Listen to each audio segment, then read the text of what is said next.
چاروں گورنرز کا، تو ظاہر ہے اس میں بھی لین دین ہوگا اور پیپلز پارٹی کو ان عہدوں میں سے کچھ تو ملیں گے، سارے گورنر نہ صحیح، 2 گورنر صحیح یا 3 صحیح، یا اسپیکر اور چیئرمین سینٹ میں سے ایک عہدہ، اس طرح کا ایڈجسٹمنٹ ہو جائے گی۔ ناظرین، یہ بہت بڑی ڈیولپمنٹ ہے، اور اس کے بعد پی ٹی آئی کا رستہ تو ایک مرتبہ پھر رک گیا ہے، اور ایک مرتبہ پھر سے مراد یہ ہے کہ پی ٹی آئی کے بارے میں کچھ لوگ جو یہ توقعات لگائے ہوئے تھے کہ اس کو واپسی کی کوئی نہ کوئی شکل دینا پڑے گی، تو وہ رستہ جو ہے وہ عمران خان نے علی امین گنڈا پور کو وزیر اعلیٰ پختونخوا نامزد کر کے خود ہی بند کر لیا ہے۔ اس کی بڑی وجہ یہ نہیں ہے کہ علی امین گنڈا پوری جو ہے اس کا اخلاق یا کردار بہت متنازع اور ذہنی صلاحیت بہت زیادہ پست ہے۔ پست کی مثال آپ یوں کریں کہ ایک مرتبہ اس نے یہ جب حکومت آئی تھی ان کی، تو اس نے علی امین گنڈا پور نے ٹی وی پر بیٹھ کر کہا تھا کہ اس حکومت نے کلبھوشن یادو کو رہا کر دیا ہے۔ تو اس سے کہا گیا کہ کب رہا کیا گیا؟ اسے رہا کیا گیا ہے، لیکن آپ کو پتہ نہیں ہے، یہ خفیہ خبر ہے۔ تو اس طرح کی ذہنی صلاحیت، اور جس طرح وہ گالیاں دیتا ہے، ہر سٹیج پر بھی گالیاں دیتا ہے، اس کی ٹیلی فون کالیں سنیں تو اس میں وہ گالیاں دیتا ہے، پھر وہ شراب پیتا، شراب کو اسلامی شراب اور وہ کیا بلیک لیبل وسکی کی بوتل میں کیا ہے یہ شراب ہے، اور اس کے ڈیرے سے شراب بھی اپنا برآمد ہوئی جب چھاپا پڑا تھا۔ اور پھر اخلاقیات کی اور بھی کئی کہانیاں، مثلا ایک مرتبہ ایک گاؤں میں، ڈیرہ اسماعیل خان کے ایک گاؤں میں ایک 16 سالہ لڑکی کو پہلے بہت بری طرح مارا گیا، پھر اس کے کپڑے اتار کر مکمل طور پر برہنہ کر دیا گیا۔ تو پی ٹی آئی کے ہی ایک ایم این اے نے، دلاور کنڈی نے، یہ کہا تھا کہ یہ سارا کام جو ہے اس کا ذمہ دار یہ علی امین گنڈا پوری ہے۔ پھر ایک قتل ہوا تھا، پی ٹی آئی ہی کے ایک لیڈر کا قتل ہوا تھا، اس قتل میں بھی اس کا نام لیا گیا، اور اب الیکشن سے کچھ ہی دن پہلے پی ٹی آئی کا ایک ناراض امیدوار جو تھا اس کو قتل کیا، تو اس میں بھی ان کا نام آیا۔ تو اس طرح کا کردار، اور پھر جس طرح اس کا جو روزگار ہے، جو ذریعہ معیشت و معاش ہے، وہ بھی آپ جانتے ہیں، لوگ جانتے ہیں۔ تو ظاہر ہے کہ یہ ایک انتہائی پست ذہنیت کا ثبوت دیا عمران خان اس کو وزیر اعلیٰ لگا کر۔ لیکن اس کے ساتھ ہی جو دوسرا اصل مسئلہ جو ریاست کو ایک چیلنج ہے، وہ یہ ہے کہ یہ علی امین گنڈا پوری 9 مئی کے واقعات میں ملوث تھا۔ اس نے فوجی تنصیبات پر براہ راست حملے کیے اور حملے کروائے، اور اس کے بعد یہ مفرور رہا۔ وہاں کی عدلیہ کی سہولت کاری کی مدد سے یہ سامنے نہیں آیا اور چھپا رہا۔ اس کو گرفتار کرنے کی کوششیں بھی ناکام ہوتی رہیں، لیکن اس کا مطلب یہ نہیں ہے کہ یہ اس کو اداروں نے یا ریاست نے معاف کر دیا ہے۔ اب اس کا نتیجہ کیا نکلے گا؟ اداروں کے اندر اگر کہیں عمران خان کے لیے کوئی رعایت والی گنجائش تھی کسی نہ کسی سطح پر، کسی نہ کسی صف پر، کسی نہ کسی لیول پر، تو وہ بھی اس کو نامزد کرنے سے ختم ہو گئی ہے۔ اب اداروں کے اندر ایک ریئیکشن جو ہے وہ پہلے سے زیادہ آئے گا، اور یہ بات بڑی واضح ہو جانی چاہیے کہ ایسی صورتحال میں اداروں کا رد عمل کیا ہو سکتا ہے۔ 9 مئی کے ملزموں کے لیے پہلے بھی کوئی معافی یا لچک نہیں تھی، اور اب اس کے بعد زیادہ سخت ہو جائے گی۔ تو یہ عمران خان نے اپنی طرف سے کوئی ٹرمپ کارڈ کھیلا ہے یا ماسٹر سٹروک لگایا، جو بھی کہہ لیں، لیکن دراصل عمران خان نے ایک سیاسی حماقت کی ہے۔ پہلے سے وہ مصائب اور مصیبتوں میں گھرے ہوئے ہیں، انہوں نے اپنے لیے ایک اور مسئلے کا اضافہ کر لیا ہے۔ تو یہ چیز جو ہے ان کو الٹی پڑ سکتی ہے، بلکہ خود پارٹی کے اندر بھی کچھ نہ کچھ ناراضگی ہوگی۔ اختلافات کی خبریں تو آ رہی ہیں، عاطف خان ہیں، شہرام صاحب، کئی لوگ ہیں۔ اگرچہ ان اختلافات سے پارٹی کو زیادہ نقصان اس لیے نہیں پہنچے گا کہ پختونخوا میں ان کی بہت بھاری اکثریت ہے، 2-4 آدمی اگر ناراض ہو بھی جائیں تو کوئی خاص فرق نہیں پڑے گا، لیکن معاملہ اس سے آگے بھی جا سکتا ہے۔ مثلاً انہوں نے یہ مجلس وحدت المسلمین سے اتحاد کا اعلان کیا قومی اسمبلی میں مخصوص نشستوں پر، تاکہ انہیں بھی کوٹا مل سکے، کیونکہ یہ ضروری ہے آئین کے تحت کہ آزاد امیدوار جو ہیں وہ تو انتخابات میں اثر انداز نہیں ہو سکتے، حصہ نہیں لے سکتے، ان کا ووٹ ہی نہیں ہوگا۔ تو کوٹا ہوتا ہے یعنی ہر جماعت کا کہ اس کے اتنے ارکان ہوں گے تو اس کو اتنی مخصوص سیٹیں ملے گی، تو یہ تو کوئی پارٹی نہیں ہے، تو اس کے لیے ضروری ہے کہ وہ کسی سیاسی پارٹی میں شامل ہوں۔ اگرچہ یہاں ایک کنٹروورسی ہے، وہ یہ ہے کہ الیکشن کمیشن کے آئین کے مطابق جو پارٹی مخصوص نشستوں میں حصہ لینا چاہے اس کو پہلے سے ایک فہرست بنا کر دینی پڑتی ہے کہ یہ ہمارے نام ہے، چاہے اس فہرست میں 100 آدمی ہوں اور اس کے کوٹے میں 10 آدمی آئے, 10 MN آئے, لیکن وہ لسٹ دینے کی مجاز ہے. تو مجلس وحدت المسلمین نے کوئی فہرست مخصوص نشستوں کے لیے نہیں دی تھی. اس لیے نہیں دی تھی کہ انہیں پتہ تھا کہ ہم 1 یا 2 سیٹیں ہی ہمارے حصے میں آئیں گی اور اس پر مخصوص نشستیں نہیں بنتی, تو انہوں نے لسٹ ہی نہیں دی. تو اب جیسا کہ وہ قمر دلشاد نے بھی یہ آئینی نقطہ بیان کیا ہے کل ہی کہ مخصوص نشستوں کے لیے وہ یہ جو لسٹ ہوتی ہے یہ الیکشن سے پہلے دینا پڑتی ہے, اب وہ نہیں دی جا سکتی. تو اب یہ دیکھنا پڑے گا کہ PTI کو اس سے فائدہ ہوگا یا نہیں ہوگا. اسی طرح مجلس وحدت المسلمین کے بارے میں ایک تاثر ہے, اور اس تاثر میں وزن بھی ہے کہ یہ ایک متشدد فرقہ پرست پارٹی ہے جس نے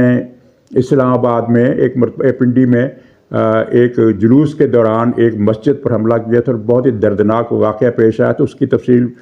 بتانا اس وقت مناسب نہیں ہے, لیکن اس کے بارے میں یہ تاثر گہرا ہے کہ تحریک نفاذ فقہ جعفریہ کے برعکس اس جماعت کے کوئی فرقہ وارانہ ایجنڈے ہیں جو کہ مناسب نہیں ہیں. تحریک نفاذ فقہ جعفریہ صرف اپنے مطالبات کی حد تک رہتی ہے, جس طرح دوسری مسلکی جماعتیں ہیں, بریلویوں کی ہیں, دیوبندیوں کی ہیں, غیر سیاسی جماعتیں اس طرح کی ہیں. تو لیکن وحدت المسلمین کا جو ریکارڈ ہے, اور خاص طور پر گلگت کے حوالے سے جہاں ان کے عناصر, ان کی قیادت تو میں نہیں کہوں گا, لیکن ان کے بعض حامی بعض عناصر نے بڑے بڑے جلسے کیے اور بھارت سے ملنے کی باتیں کی. تو یہ چیز جو ہے یہ پختونخوا علاقے میں عمران خان کی سیاست کو متاثر کر سکتی ہیں. اگرچہ یہ جو شمولیت ہے یا انضمام یا جو بھی اس کو نام دے لیں, یہ ایک وہ ان کی سیاسی ٹیکنالوجی کا کی مجبوری ہے یا جو بھی ہے. اسی طرح انہوں نے پختونخوا اسمبلی میں جماعت اسلامی کا سہارا لینے کی کوشش کی, کیونکہ پختونخوا اسمبلی میں یہ مجلس وحدت کا کوئی نمائندہ نہیں ہے, وہاں جماعت اسلامی تھی ایک دن پہلے تک. تو انہوں نے وہاں جماعت اسلامی کا سہارا لینے کی کوشش کی, لیکن وہ جماعت اسلامی کے ایک تو یہ ہوا کہ اس کے جو 2 ارکان تھے پختونخوا کی اسمبلی میں وہ دوبارہ گنتی میں اپنی سیٹوں سے محروم ہو گئے. اب پختونخوا اسمبلی میں جماعت اسلامی کا کوئی آدمی موجود نہیں ہے. اور دوسری بات یہ ہے کہ جماعت اسلامی کی مرکزی قیادت تو PTI کو یقین دہانی کرا چکی تھی کہ ہم اتحاد کریں گے, لیکن پروفیسر ابراہیم صاحب جو ایک مؤثر دھڑا ہے, دھڑا سے مراد ہے کہ ان کا جو مؤثر حلقہ ہے جماعت اسلامی میں, اس نے انکار کیا. اس نے کہا کہ ہمارے PTI سے کوئی وہ مفاہمت یا سمجھوتا نہیں ہوا ہے. تو ایک تو یہ مسئلہ بن گیا. اگرچہ جماعت اسلامی کو امید ہے کہ وہ یہ دوبارہ تیسری مرتبہ گنتی میں یا چیلنج کریں گے الیکشن ٹریبونل میں یا کیا ہوگا, ان کو یہ 2 سیٹیں واپس مل جائیں گی. ہو سکتا ہے ان کا یہ خوشگمانی ہو, کیونکہ جو نئے رزلٹ آئے ان میں ووٹوں کا فرق بہت زیادہ ہے, آدھو آدھ کا فرق ہے. یہ کس طرح ہوا, کیا چکر ہوا کہ پہلے وہاں جماعت اسلامی جیت گئی, پھر آدھے ووٹوں کے تناسب سے ہار گئی, یہ ابھی پتہ نہیں چلا, لیکن یہ بہرحال ایک دلچسپ مسئلہ ہے. ناظرین, ایک ایشو یہ ہے کہ پختونخوا میں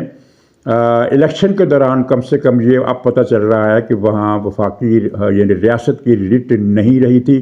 کیونکہ پختونخوا کے بارے میں پتہ چلا ہے کہ وہاں الیکشن کی تاریخ کی بدترین دھاندلی ہوئی ہے, اور یہ دھاندلی انتخابی عملے کی مدد سے ہوئی ہے, بیوروکریسی میں PTI کے حامی عناصر کی مدد سے ہوئی ہے, اور اس میں TTP نے بھی کردار ادا کیا ہے. اور کم سے کم قومی اسمبلی کی 11 سیٹیں دھاندلی سے ان کے نتائج بدل ڈالے گئے. اور جیسا کہ مسلم لیگ کے ایک رہنما ہیں احمد ولی خان, انہوں نے بڑے دعوت سے کہا ہے کہ یہ میں 10 سیٹوں کی لسٹ دیتا ہوں, ان پر چیکنگ کرا لیں, وہ کیا اس کی دوبارہ گنتی کرا لیں, تحقیقات کرا لیں. تو یہ 10 کی 10 سیٹیں جو ہیں یہ PTI کے ہاتھ سے نکل جائیں گی, اور جو ان کے اصل امیدوار جیتے ہوئے ہیں وہ ان کو مل جائیں گی. تو انہوں نے چیلنج کے انداز میں کیا. تو پتہ چلا ہے کہ حکومت پاکستان نے بھی اس کا نوٹس لیا ہے, الیکشن کمیشن نے بھی ان معاملات کا نوٹس لیا, اور ہو سکتا ہے پختونخوا میں بہت ساری سیٹوں پر یا گنتی ری چیک ہوگی, یا پھر یہ ہے کہ ہو سکتا ہے کہ کئی سیٹوں پر الیکشن ہی نئے سرے سے کرایا جائے. جہاں تک ہوا ہے کہ جو مخالفوں کے بیلٹ بکس سے جو مخالفوں کے ووٹ نکلے وہ انتخابی عملے نے اٹھا کر الگ کر کے رکھ لیے, بعد میں ان کو جلا دیا یا ان کو کوڑے کے ڈھیر میں پھینک دیا. بہت ہی سنگین قسم کی بے ضابطگیاں ہوئی ہیں, ان کے ثبوت مل گئے ہیں. تو پختونخوا میں کچھ انتخابی نتائج میں کوئی بڑی تبدیلی متوقع ہے۔ بعض لوگ تو جہاں تک کہہ رہے ہیں کہ ہو سکتا ہے پورے صوبے کی الیکشن ایک العدم قرار دے کے نئے سرے سے کرا جائے، لیکن میرا خیال ہے یہ ایک بہت بڑا سٹیپ ہوگا، شاید اتنا آسان نہ ہو، لیکن یہ ہے کہ وہاں اب کچھ نہ کچھ ایسا ضرور ہونا ہے جس کی وجہ سے پی ٹی آئی کو خاصا نقصان پہنچ جائے گا۔ ایک تو یہ چیز ہوگی کہ پی ٹی آئی کو پختونخوا میں بھی نقصان ہوگا۔ پھر یہ ہے کہ پنجاب کا مسئلہ ذرا مسٹیریس ہے۔ پنجاب میں بھی 11-12 سیٹوں پر خاصی دھاندلی ہوئی ہے، اور جیسا کہ یہ رپورٹیں آ رہی ہیں کہ رانا ثناء اللہ کو بھی اور خرم دستگیر بھٹی کو بھی جعل سازش سے ہرایا گیا ہے، کچھ اور لوگوں کو بھی۔ تو 10-12 سیٹوں کے نام یہاں بھی لیے جا رہے ہیں، لیکن مسلم لیگ نون کی طرف سے، پنجاب کی طرف سے یا پاکستان کی طرف سے بھی، مسلم لیگ پاکستان کی طرف سے بھی ایسا کوئی بیان سامنے نہیں آیا کہ ان سیٹوں پر دوبارہ گنتی کرائی جائے۔ قومی اسمبلی کی ان سیٹوں پر جو بڑے جن میں نمایاں نام جیسے کہ میں نے لیے، رانا ثناء اللہ صاحب کا نام لیا، خرم دستگیر کا، اسی طرح جاوید لطیف ہے، سعد رفیق صاحب ہے، عابد شیر علی ہیں، اس طرح 8-9 آدمی ہیں جن کے بارے میں یہ کہا جاتا ہے کہ ان کو دھاندلی سے ہرایا گیا، اور جن انتخابی نشستوں کو مسلم لیگ نے چیلنج کیا ان کی دوبارہ گنتی ہوئی، یا پیپلز پارٹی پی ٹی آئی کی طرف سے چیلنج کیا گیا، دوبارہ گنتی ہوئی، تو ان تمام سیٹوں پر مسلم لیگ نون کے امیدوار جیت گئے دوبارہ گنتے میں۔ کل ہی صوبائی اسمبلی کی 4 نشستوں کی دوبارہ گنتی ہوئی تو ان میں پی ٹی آئی سے یہ سیٹیں 4 چھن گئیں، اور یہ معاملہ تعداد جو تھی وہ متاثر ہوئی، اور یہاں پنجاب میں پہلے ہی مسلم لیگ کے پاس 145 سیٹیں تھیں، تو اب اطلاع یہ ہے کہ مسلم لیگ کے پاس 150 سیٹیں آ گئی ہیں، 150 سیٹیں پنجاب میں، یعنی کہ اکثریت سے بھی زیادہ۔ تو یہ جو اعلان ہوا ہے کہ وزیر اعظم شہباز شریف ہوں گے، اسی موقع پر یہ اعلان بھی ہوا ہے کہ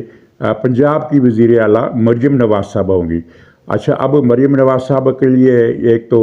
پازیٹیو پوائنٹ یہ ہے کہ نواز شریف کے بعد عوام میں اور ان کے حامیوں میں سب سے زیادہ جو پوزیشن حاصل ہے وہ مریم نواز صاحب کو ہیں، وہ ان کو کراؤڈ پولر بھی کہا جاتا ہے، پارٹی میں ان کا اثر و رسوخ بھی بہت زیادہ، اور ان میں کام کرنے کی، محنت کرنے کی صلاحیت بھی خاصی ہے۔ تو لیکن ظاہر ہے کہ وہ پہلی مرتبہ وزیر اعلیٰ بنے گی، تو ان کے حوالے سے بہت زیادہ توقعات باندھ لی گئی ہیں، تو ظاہر ہے ان کو ان توقعات پر پورا اترنے کے لیے ان کو نہ صرف یہ ہے کہ بہت زیادہ محنت کرنا ہوگی، بلکہ بہت زیادہ محتاط رہنا ہوگا۔ ہوتا یہ ہے کہ سیاستدان جب الیکشن میں کامیاب ہوتے ہیں تو وہ یہ فرض کر لیتے ہیں کہ اب ہمیں کوئی چیلنج درپیش نہیں ہوگا، اور اس خود اعتمادی کی وجہ سے بھی سیاسی طور پر نقصان ہو جاتا ہے۔ یہ پنجاب میں اس طرح ہو گیا، پھر سندھ کا مسئلہ طے ہے، بلوچستان میں ابھی طے ہونا ہے کہ وہاں کون حکومت بنائے گا۔ پیپلز پارٹی کا اصرار ہے کہ بلوچستان کی حکومت اسے دی جائے۔ وہاں پوزیشن یہ ہے کہ کوئی ایک پارٹی سب سے بڑی پارٹی نہیں بن سکی، یعنی